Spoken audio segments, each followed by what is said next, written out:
Здравствуйте! В эфире информационно-аналитическая программа «События недели». И я, журналист Белла Кварчия. На этой неделе состоялось немало заметных событий, но, пожалуй, наиболее ярким из них стал юбилей научно-исследовательского института экспериментальной патологии и терапии Академии наук Абхазии. Солидную дату – 90 лет со дня основания института отметили в нашей стране на самом высоком уровне. А научный конгресс, посвященный юбилейной дате, собрал цвет мировой науки.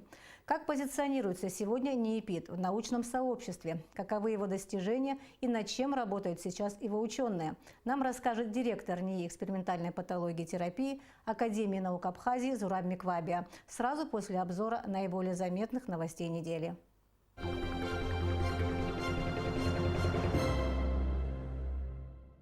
Проблемы борьбы с незаконным оборотом наркотиков и психотропных веществ депутаты обсудили на заседании парламентской комиссии с представителями Службы государственной безопасности, Генеральной прокуратуры и Управления контроля за оборотом наркотиков МВД Республики в понедельник. Это заседание второе по счету с момента создания комиссии. Депутатов интересовало, как в данное время обстоят дела с раскрытием преступлений, связанных с незаконным оборотом наркотиков, а также какая ведется работа для выявления лиц, отправляющих телефонные сообщения о продаже наркотиков. Депутаты задали представителям силовых структур все интересующие их вопросы, на которые получили исчерпывающие ответы. Вместе с тем депутаты выразили недовольство тем фактом, что в текущем году раскрыто только одно разбойное нападение – дело Кабанова. Народные избранники считают недопустимым, когда в уголовных делах фигурируют сотрудники милиции.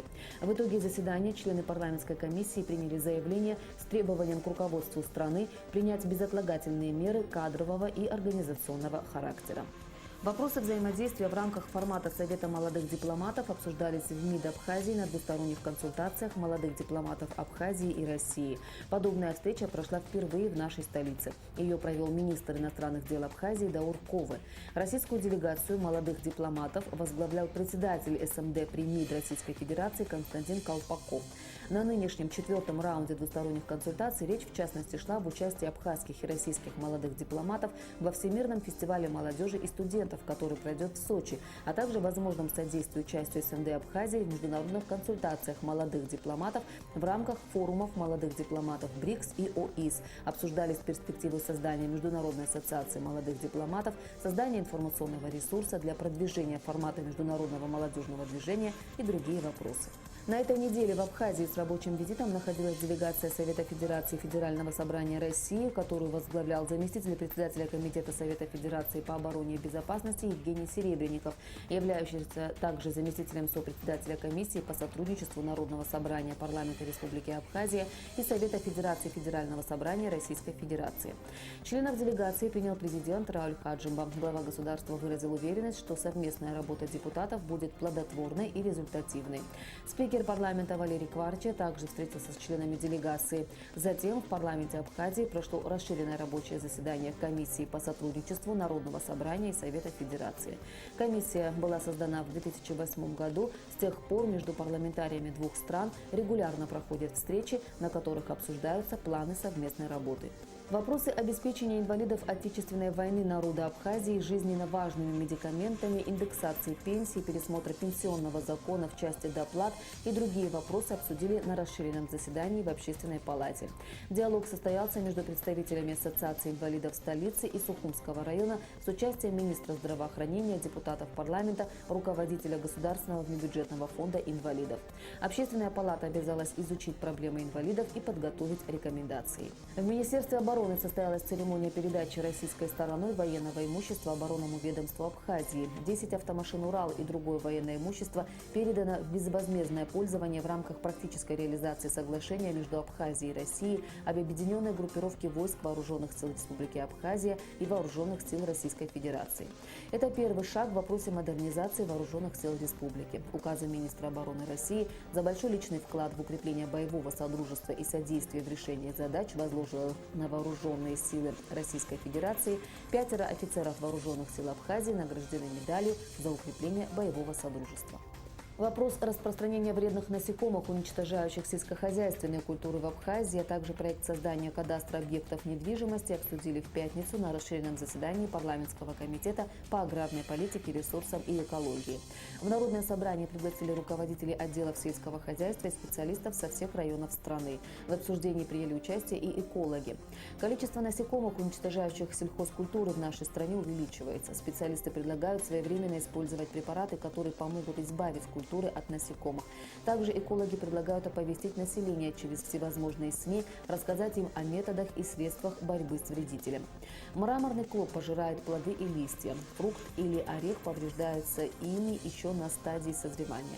В итоге уменьшается количество урожая, а через год-два сельское хозяйство может лишиться большей части культур. В процессе обсуждения выяснилось, что химикаты, применяемые для борьбы с насекомыми, поражают сами растения и окружающую среду, и они не всегда являются действенными. Если растения не обработать вовремя, то на следующий год в республике будет на 30% урожая меньше, чем обычно. 87-й театральный сезон открылся в Абхазском государственном драматическом театре. Новый сезон начался со спектакля по мотивам первой абхазской драмы Самсона Чанба «Махаджиры». «Махаджиры» – это первая абхазская драма, написанная Самсоном Чанба в 1920 году. В ней описывается величайшая трагедия, которую пережил абхазский народ после окончания русско-турецкой войны в XIX веке. До конца нынешнего года на сцене Абхазского государственного драмтеатра состоятся премьеры 3 новых спектаклей.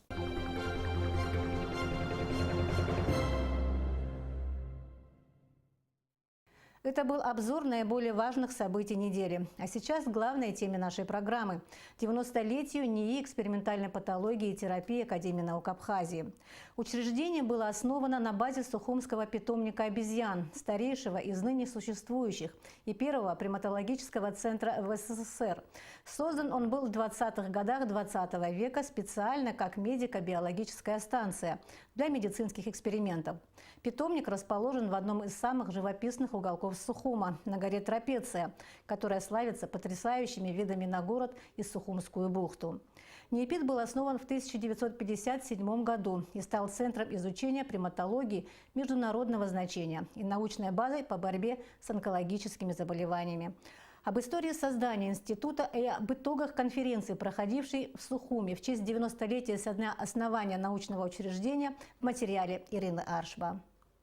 Сухум был выбран для создания питомника не случайно. Сухумский субтропический климат очень близок к родным для обезьян тропикам, а также здесь достаточно большое разнообразие фруктов для их питания. Инициатором создания питомника обезьян в СССР был первый нарком здравоохранения Николай Семашко. Датой основания Сухумского питомника обезьян, на базе которого функционирует институт, является 24 августа 1927 года. В этот день пароход «Пестель» доставил из Батуми в Сухум по паре павианов и шимпанзе, купленных в Гвинее. Это было все, что уцелело от 15 обезьян, приобретенных в Гвинее. Остальные погибли в дороге. Со временем в питомнике прижились многие виды обезьян: павианы, гамадрилы, анубисы, макаки-резусы, японские, яванские, ассамские. В 1974 году в долине реки Гумиста был создан заказник, где до сих пор на воле обитают выпущенные из питомника павианы-гамадрилы. Институтом достигнуты крупные успехи в различных областях биологии и медицины. Созданы впервые в мире модели ряда вирусных инфекций человека, испытаны вакцины полиомиелитные, кореевые против гепатита А. Произведена проверка важнейших антибиотиков и лекарственных препаратов. Из числа питомцев института отбирались обезьяны для полета в космос на биоспутниках по программе «Бион». Всего в космосе побывало 12 сухумских обезьян-макак. Профессор, доктор медицинских наук, академик РАН, научный руководитель Российского научно-исследовательского института медицинской приматологии Борис Лапин был одним из инициаторов и активных участников реорганизации медико-биологической станции в Институт экспериментальной патологии и терапии. И именно он бессменно руководил институтом с 1958 по 1992 годы. История ПИТа вообще начинается относительно недавно. Вообще-то мы сегодня отмечаем 90-летие со дня образования Сухумского питомника, который послужил прообразом очень многих приматологических учреждений. В первую очередь наших родных, России, Абхазии, а потом и международных, зарубежных, американских, европейских, японских и так далее, и так далее. Вот.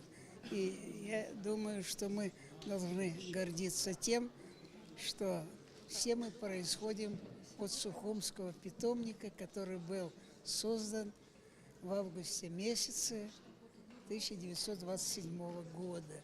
И он был самым таким популярным в мире, самым крупным и самым авторитетным учреждением по образу и подобию Сухумского питомника и его последовавших за ним медико-биологической станции Академии медицинских наук СССР, потом Института экспериментальной патологии и терапии, строились все приматологические учреждения за рубежом. И я очень рад, что именно наш институт послужил, наш питомник послужил вообще тем образцом, по которому равнялись все другие. И я, кстати сказать, принимал в этом активное участие.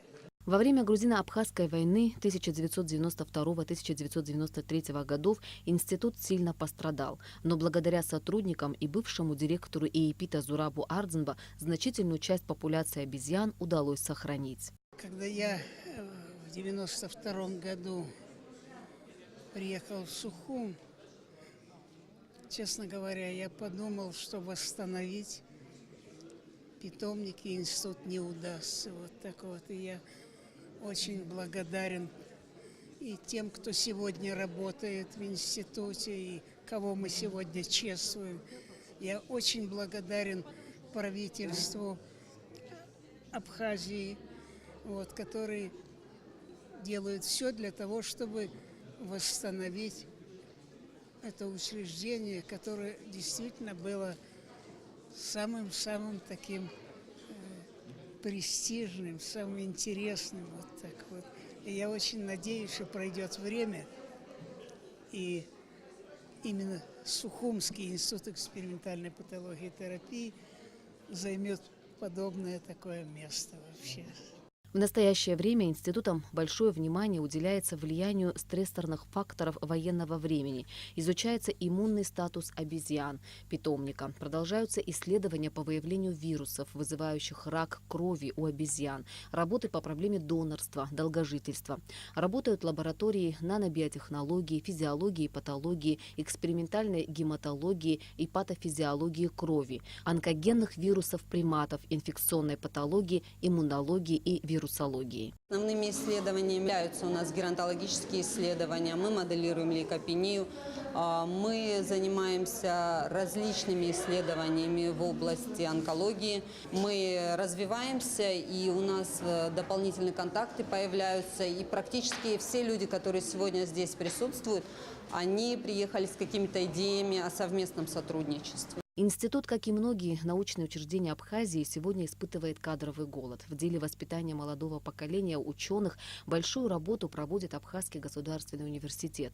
Кафедра экспериментальной биологии и медицины выпустила уже более 300 специалистов. 20 из них защитили диссертации. Большинство выпускников сегодня трудятся во всех научных учреждениях республики. Инициаторами открытия кафедры в 1981 году были тогдашний директор НИИ ИИПИТ Борис Лапин и ректор АГУ Олег Угварамия. Дорогой Борис Аркадьевич, мы с вами в 1981 году задумали очень хорошее дело. Была программа тактическая, но время превратило ее в стратегическую. Время, которое мы пережили, а это Отечественная война, эта послевоенная разруха показала, что тогда мы на долгие годы вперед решили стратегический вопрос сохранения того института, юбилей которого мы сегодня отмечаем. И вот наш знаменитый на весь мир питомник отмечает юбилей. Не каждое научное учреждение может похвастаться такой историей. Конференция, которая прошла в Сухуми в честь 90-летия создания питомника, собрала более 120 известных профессоров и докторов Абхазии, России, Украины, Белоруссии, Армении. Как признаются участники, такого рода конференция проходит впервые.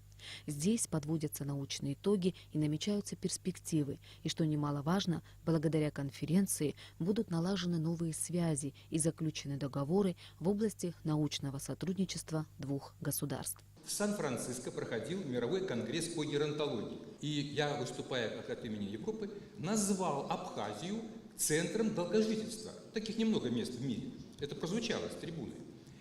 И поэтому наша цель приезда – это помочь вам, Эдуард Иванович, продвинуть институт, ну и вообще Республику Абхазию, поднять авторитет в области науки, что крайне важно для любой страны. А это делается через публикации в мировых изданиях, чтобы было, к сожалению, вот конгресс проходил мировой, и там написано, какие страны, какие учреждения. Ну, там, к сожалению, пока еще не было вашего института и Абхазии. Но я гарантирую вам, что мы это сделаем и поможем вам максимально. Это первое. Второе. Я возглавляю базовый совет диссертационный по специальности геронтология и гериатрия в России. У нас прошло около 300 защит. И я предлагаю сотрудникам, вот, Борис Аркадьевич, сотрудники у нас защищали диссертации, там 4 человек, да? И мы предлагаем вам без очереди, без всего, и гарантируем прохождение в ВАКе. Я еще эксперт ВАК. По мнению профессора, доктора медицинских наук Виктора Зуева, у Сухумского научно-исследовательского института экспериментальной патологии и терапии очень хорошие перспективы. Я в полном восторге от вашего института. Я считаю, что перспективы у вас самые светлые, тем более, что ваш институт имеет очень хорошую привычку к комплексным исследованиям. Сейчас одиночки редко что делают, а вот комплексы, коллективы, особенно из разных учреждений, это очень перспективное всегда исследование. Так что я просто желаю вам успеха, в котором я нисколько не сомневаюсь. А сама конференция, вот на каком уровне она прошла? Конференция меня просто меня потрясла. Поверьте мне, что я, в общем, я вирусолог, хотя я занимаюсь механизмом старения и смерти, но я с удовольствием прослушал до последнего доклада. Помимо того, что это было интересно, это было еще и очень образовательно. Приятным сюрпризом для всех стало решение Президиума Российской академии естественных наук о награждении НИИ и ЭПИТ почетной грамотой за разработку новых экспериментальных моделей и терапевтических средств в деле борьбы с инфекционными заболеваниями человека и избрание директора ИЭПИТа Зураба Миквабия действительным членом Академии по секции «Ноосферные знания и технологии», с чем мы их и поздравляем. Ирина Аршба для событий недели. Уровень ученых, которые приехали на научный конгресс в Сухум, посвященный 90-летию НИИПИТа, красноречиво демонстрирует интерес научного сообщества к институту. Какие исследования сегодня проводят здесь ученые, насколько успешно они идут и какие проблемы при этом приходится преодолевать институту. На эти и другие вопросы нам ответил директор НИИПИТа Академии наук Абхазии Зураб Миквабия. Смотрите запись нашей беседы с руководителем института прямо сейчас. Здравствуйте, Зураб Гилсонович. Добрый день. Мы поздравляем вас с юбилеем института, одного из ведущих научных учреждений нашей страны. И хочу спросить, как прошли юбилейные мероприятия, кто приехал поздравить институт, кто принял участие в научном конгрессе, который в течение 2 дней проходил у нас здесь, в Абхазии, и довольны ли вы тем, как он прошел? Спасибо большое за поздравления. Значение этой конференции, юбилейной конференции, вообще трудно переоценить. Начнем с того, что это первая такая большая, это правда большая, с очень значимыми фигурами международного значения приехали люди. Первая послевоенная конференция, и вы понимаете, вот целое поколение ученых молодых, они, в общем-то, многие, по крайней мере, из них, хотя мы никогда никому не отказываем, желающих поехать на конференцию, на рабочее место, и все равно вот так близко, как как говорится, живем ученых такого мирового уровня, очень многие не видели. И даже дело не в том, что видели или не видели. А представляете, вот живем, еще раз говорю, услышать, увидеть человека, по учебникам которого ты учился когда-то, ну это многого стоит. Из тех, кто приехал, ну это правда ученого мирового значения, вот один только Хавинсон, директор Института геронтологии из Питера, он президент Ассоциации Европейского общества, в общем, ну, очень крупная величина, профессор Трофимова из Питера, профессор академик Зуев из Москвы. Ну, перечислять можно очень долго. Людей приехало много. И на мой взгляд, ну, сейчас со стороны, наверное, виднее, но на мой взгляд, конференция прошла просто на очень хорошем уровне. Скажите, Если бы я не боялся быть нескромным, я бы сказал отлично. наши ученые, они тоже достойно выглядели на фоне такого представительного сообщества? Очень верный вопрос. Вы знаете, не едут ученые туда, где только они докладывают, и ничего у хозяев как бы нет. Не едут туда. И мы, правда, очень достойно выглядели. Ряд докладов интереснейших, это было всеми отмечено. Я вам скажу, вот первый день особенно, мы сидели, слушали доклады 10,5 часов. И самое интересное, люди уже устали. Они не хотели расходиться. Вот эти вот споры научные, это было чрезвычайно интересно, и это, конечно, огромная школа для молодых ученых. Скажите, а ваши гости, посетили ли они наш институт сам по себе, видели ли они животных, с которыми работает институт? Безусловно, конечно же, они были. Вчера была большая экскурсия, был у нас небольшой перерыв, и мы экскурсию. Начнем с того, что они ведь не видели институт после войны. Конечно, приехали очень воспитанные люди, они все не говорили. Конечно, у нас много еще того, чего необходимо просто сделать. Но все в один голос заметили, что наши животные выглядят прекрасно. Они ухоженные.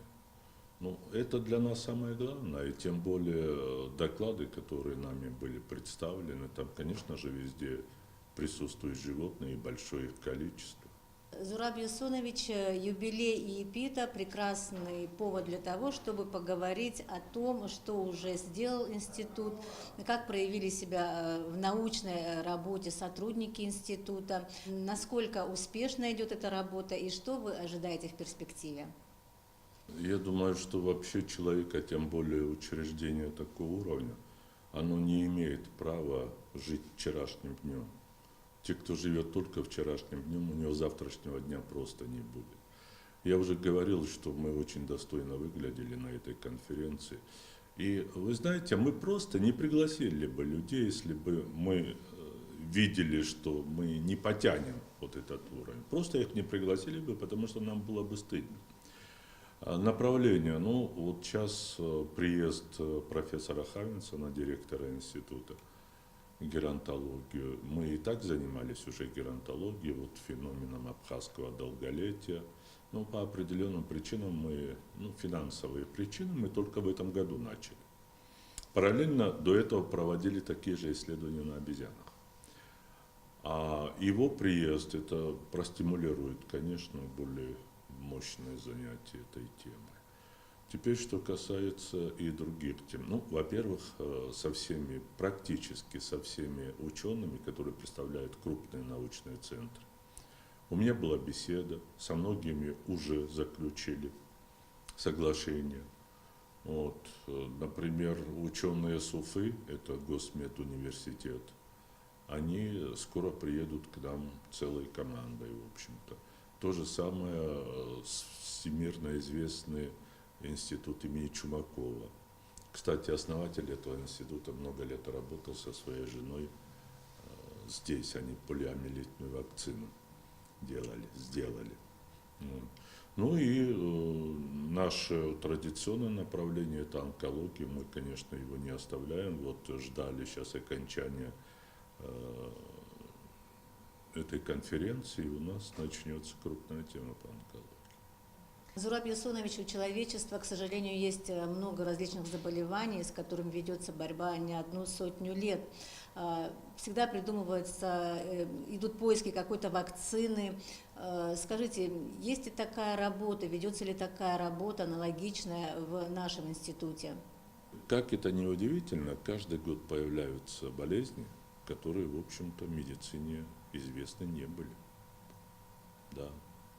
Вот, например, геморрагическая лихорадка с почечным синдромом, она не так давно была зарегистрирована, причем, к сожалению, вот через нашу границу в Краснодарском крае. Да. Есть возбудители, которые там Сочи, Адлер названы, это буквально. И, к сожалению, такие вот представители института имени Чумакова поэтому к нам и приедут, чтобы обследовать. А переносчиками являются, как очень часто бывают, грызуны. Вот их будем отлавливать. То есть смотреть. это заболевание раньше оно было? Оно было, но Не зарегистрировано было. вот как новое не было зарегистрировано. И сейчас, к сожалению, наверняка у нас тоже есть. Просто нет настороженности по отношению к этому заболеванию у врачей, потому что оно редко встречается, но если человек заболеет, это смертельное заболевание. Человечество не один десяток лет ищет вакцину против СПИДа. Ведется ли такая работа у нас в институте? Нет, мы этим не занимаемся. Это слишком сложно, и у нас нет таких условий. Это правда очень сложно, это многозатратно, это сотни миллионов. Наука действительно очень затратное предприятие и требует немалых вложений. Я хочу спросить, как чувствует себя институт в этом плане, в финансовом отношении? Каковы возможности у ученых института проводить какие-то исследования? И вообще, насколько финансовый фактор влияет на все эти вещи? Начну с конца. Очень сильно влияет. Конечно же, очень сильно. Вот феномен абхазского долголетия. Мы не могли 3 года начать эти работы. 3 года, представляете? 3 года потеряны. И вот мы сами, в общем-то, собрали небольшую сумму, чтобы только начать. Вот. Но благодаря руководству все-таки институт существует, и у нас новые есть планы. Я был недавно у президента, который мне пообещал содействие в этом. У вас в институте проводятся экскурсии, то есть есть какой-то финансовый задел, который можно использовать. Достаточен ли он? Или это такая вещь, которой хватает на какие-то поверхностные нужды? Спасибо за ваш вопрос. Вопрос правда хороший, и я хотел бы точку поставить вообще раз и навсегда. Знаете, что говорят?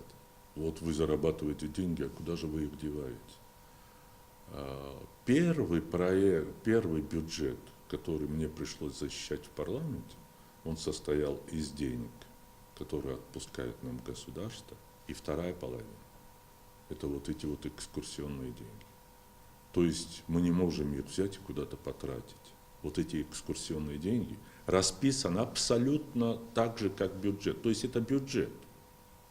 Это бюджет. Там лишнего ничего нет. Из этих же денег плачу за электричество, за все, за корм животных, зарплата оттуда идет. Ведь не лишние деньги. То есть оттуда, чтобы на что-то собрать. То есть там нереально именно на науку, там просто какие-то Ну, есть, конечно, на науку, есть там мизерная сумма, которую мы можем использовать, но это, правда, мизерная сумма. Это бюджет, без этого мы просто не смогли бы жить. На конгресс приехал первый руководитель института Лапин. Расскажите, как прошла встреча с коллективом института и вообще, как он оценивает сегодняшнее состояние ИПИТа, его научный потенциал? Ну, во-первых, он довольно часто у нас бывает, то есть не было такого вот встретиться через 20 лет, скажем. Он часто здесь бывает, и, в общем-то, встреча такая, скажем, конечно, радостная, но рабочая встреча. И Борис Аркадьевич, конечно же, а нам его мнение очень ценно. Вот, он выразил удовольствие от того, что увидел, от того, что услышал. И позавчера, и вчера на конференциях во всеуслышании говорил, что я, говорит, никогда не думал, что то, что я увидел после войны, это можно восстановить. С кем сегодня сотрудничает ИПИД? Ну, я все перечислять не буду, потому что, во-первых, это невозможно, и пальцев не хватит. Ну, назову такие крупные центры, как Институт Гамалея, это всемирно известный институт. Это вот Институт Чумакова, это Новосибирский центр, это Башкирский госмедуниверситет, это Смоленский госмедуниверситет, это Витебский. Ну, без конца можно говорить. И что самое главное, это не контакты на бумаге. Между нами идет живая работа. Была ли у наших гостей какая-то культурная программа? Безусловно, вот я сейчас здесь сижу, а гости наши поехали на Рицу. Часть гостей я сейчас с собой возьму в другие места, конечно. И многие специально остались, большинство, чтобы вот немножко посмотреть, потому что, ну, одни есть, которые лет 30 не были в Абхазии, другие вообще никогда не были в Абхазии. Ведь кроме России у нас представители других постсоветских республик, и они, правда, никогда не были. Иногда мы задумываемся о том, что наш институт делает очень полезные вещи, и потом вспоминаешь, что все это проводится на живых организмах, на живых существах. Вот этот момент, как он переживается учеными? Я с вами согласен полностью. Даже те люди, которые много лет с ними работают, им так же трудно, вот как, абсолютно так же. Но давайте мы взвесим. На одну чашу положим жизнь ребенка, а на другую обезьяну. Жалко обезьяну. Да, безусловно, конечно, жалко. До слез жалко. А ребенка? А ребенка? Ведь благодаря обезьянам спасены, я не преувеличиваю, сотни миллионов жизней на Земле. Ведь не зря в нашем питомнике поставлен первый в мире памятник обезьян. Человечество обезьянам должно, просто должно. А то, что вы видите обезьян в вольерах, над ними никакого эксперимента нет. У нас те обезьяны, с которыми мы работаем, они сидят в индивидуальных клетках и вот в высотном доме, который там находится. Ну, жалко, я уже сказал, но мы с порога отметаем те эксперименты, которые могут к инвалидизации или к смерти привести. Если эксперимент, обязательно под наркозом, никогда у нас обезьяны не страдают. Есть ли любимцы у ваших ученых среди животных? Ну, я думаю, что у каждого человека есть там любимцы. У каждого сотрудника. Ведь посмотрите утром, вот интересная картинка. Сотрудники идут на работу, и у многих кульки. Так они же не всем разбрасываются, сначала идут к своей обезьянке. Планируется ли поездка сотрудников института в ближайшее время на какое-нибудь научное мероприятие, к примеру, конгресс или же научную конференцию? Как часто вообще это происходит? Это делается всегда. Всегда. И я, честное слово, ни одному человеку не отказывал. Просто ни одному. Никто не может сказать. Даже если у нас плохо с деньгами, мы все равно ухитряемся занять где-то, но человека послать. Это огромная школа. Без того, чтобы ездить, докладывать, слушать, ученого состояться не может. Это однозначно. Я благодарю вас за беседу, желаю побольше научных открытий вашему институту на благо нашей страны и всего человечества. Всего доброго. Спасибо вам большое за приглашение. Всего доброго.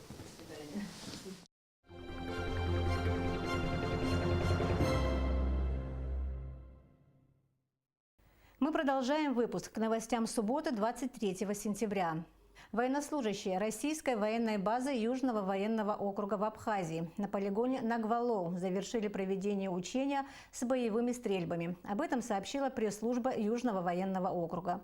Как говорится в сообщении, в завершающем этапе учений военные выполнили стрельбы из ручных противотанковых гранатометов, с танковых автоматических гранатометов, вооружения бронетранспортеров, а также из артиллерийских гаубиц Д-30. 25 сентября в пресс-центре МИА «Россия сегодня» в Москве состоится презентация романа «Азду. Большой снег» народного писателя Абхазии Алексея Гогуа. Мероприятие пройдет под эгидой благотворительного движения «Послы доброй воли Абхазии». В презентации примут участие председатель правления Московской абхазской диаспоры Беслан Агарба, посол Абхазии в России Игорь Ахба, заместитель главы МИД Абхазии Кан Таня, оперная певица Алиса Гицба и другие. 25 сентября в Сухуми пройдет 5-й международный арт-фестиваль «Прогулки по набережной», инициаторами и основными организаторами которого являются Национальная библиотека Абхазии имени Ивана Папаскир и Российский центр содействия молодежному предпринимательству Федерального агентства по делам молодежи России. Как и всегда, это мероприятие обещает стать ярким культурным событием в жизни столицы. Желающие смогут побывать на территориях детской и учебной книги, национальных ремесел, музеев, территориях танца, музыки и спорта. Но основная площадка фестиваля – это территория литературы и библиотек. На развернутых стендах будут представлены книжные новинки, изданные в Абхазии и России. В Республиканской детско-юношеской спортивной школе бокса, борьбы и тяжелой атлетики имени Владимира Маршаня стартовал республиканский турнир по тяжелой атлетике, посвященный памяти погибших в Отечественной войне народа Абхазии. Главный судья соревнований Тамас Кутелия. На сегодня это все. Наша программа подошла к концу. Я желаю вам всего доброго и до встречи в эфире.